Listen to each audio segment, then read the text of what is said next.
get like more and more like specific. But like all the questions are gonna be really like open ended, so you could take it like any way you want and just like feel comfortable with it and answer it like however you like. All right.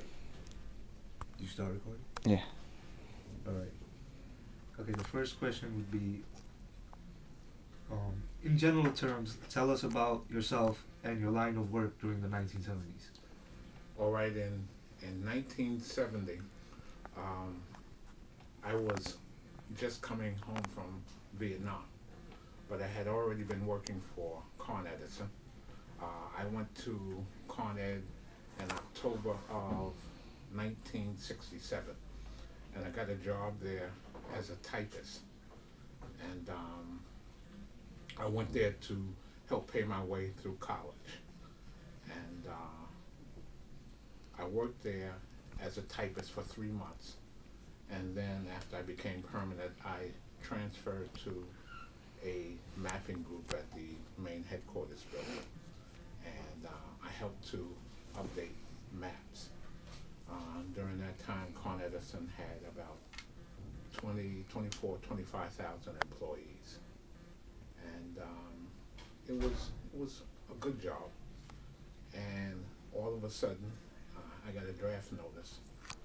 And for 1968, it probably came in November of 1968. And I reported to the Army in December of 1969 and went for 2 years, ended up in Vietnam, and I came back after being wounded in June of 1970. So the point is, when I came back, I had the opportunity to go back to the job I had.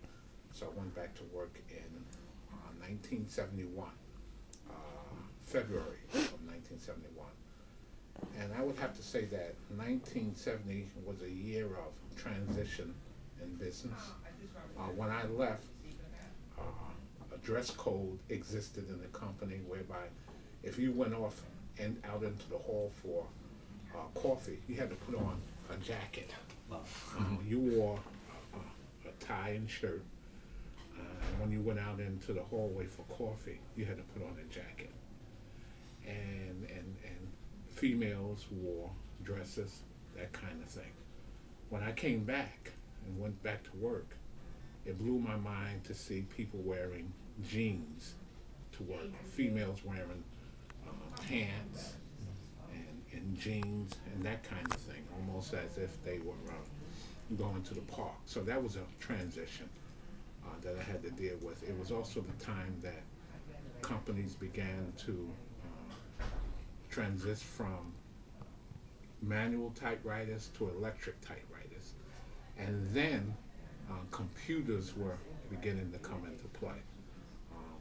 In those days, nobody had computers, but we began to pick up PCs and you began to see them on people's desks. I recall salary-wise, at that time in the 70s, let's say New York City subway fare was about 30 cents compared to $2 today, but it was 30 cents. And I think my take-home pay may have been about $65 a week initially, and it was a job. You could literally walk in off the street, go into the Con Ed lobby. There was an employment office.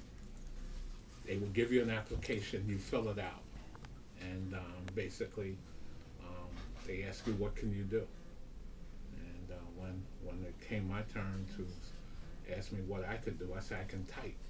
Set me upstairs to the typing pool, took a test, hired me, and I ended up at a power plant called Sherman Creek, which was in northern Manhattan. So that was about it. You said that there was a transition from like formal dress codes, like from suits to like jeans. Do you have any idea like why this transition may have taken place? I think it was, of course, had something to do with the change in culture. Vietnam was still going on. There were protests, civil rights movements was going on, and things just began to ease down where it was less formal. With that dress code, I can even remember when 67 females wore gloves to work, and some even wore hats. It was very formal, and so that kind of tradition and culture began to break down. You know, with I guess things like Woodstock and hippies and the love movement, all of those kinds of things, and the music contributed to the dress standards being lessened and reduced. And I even think about the fact that they were wearing high heels anymore. They began to wear sneakers. People began to wear sneakers to work. If they had shoes, they would perhaps wear the shoes to work, then put sneakers on once they got into the workplace. So it's a lot of things played into the culture changing as far as dress is concerned. The thing that blew my mind was the fact that it took place while I was away. And so that's why I was so shocked when I got back into the workplace that it seemed to have eased up. People's attitudes were slightly different, and I just think culture in general had something to do with it. All right, that makes sense. You said your salary during that time period was $65. That was, I remember, Yeah. that was perhaps the take-home pay. Wow. Yes. So like compared to today's standards, that would be like really low. I'm wondering like where was it like? What is it due to inflation? That right now like $65 wouldn't seem like a lot, or like was that a lot of pay back then or not? It was good pay Yeah. because, of course, everything wasn't as expensive as it is it's now. right, A house during those times, I think perhaps the average cost was about $26,000. I purchased a house not far from here in 1971 after I got out of the service. Yeah. And the cost of the house, one family house, was $30,000. Okay? Today, those same houses, probably you'll spend anywhere from 120 on up, $150,000 for some of those houses, if not even more. So of course, inflation has something to do with what we're paying now. So it was a good salary. I was in an entry level position, and so in being with the company now, I've been with Con Edison for 41 years, and now I consider what I make now a blessing, and especially with people losing jobs, unemployment, what's happening now, I make a good salary, and I'm fortunate. I went into management in 1977, and you have to earn your merit increases, your variable pay, all of that increases. So company's been good to me. All right.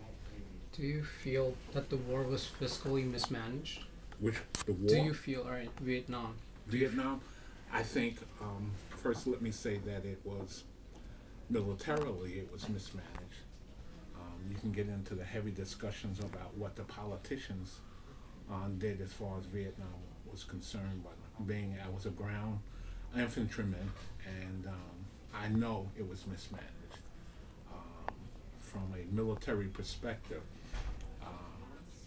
the area I was in was called Tay Ninh Province, which is northwest of what was called Saigon then. Today it's Ho Chi Minh City. And it's a province that borders on the Cambodian border. And in some of those areas we went into, they had restricted fire zones.